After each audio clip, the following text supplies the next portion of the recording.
In today's video, I'll teach you how to unblock someone on TikTok. So first of all, open the TikTok application. You can see over here TikTok has been opened. Make sure you're logged into your account.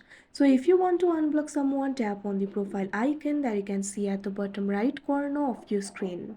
After you do that, you'll be led to the profile interface. Tap on the three lines that you can see at the top right corner of your screen.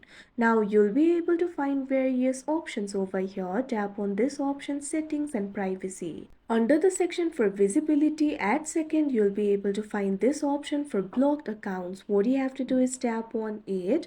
Now once you do that, you'll be able to see all the accounts that you've blocked over here. If you want to unblock them, tap on the unblock option right next to the account that you would like to unblock. Now you can see over here that particular account has been unblocked. So that is how you unblock someone on TikTok. I hope you found this video helpful. Thank you for watching.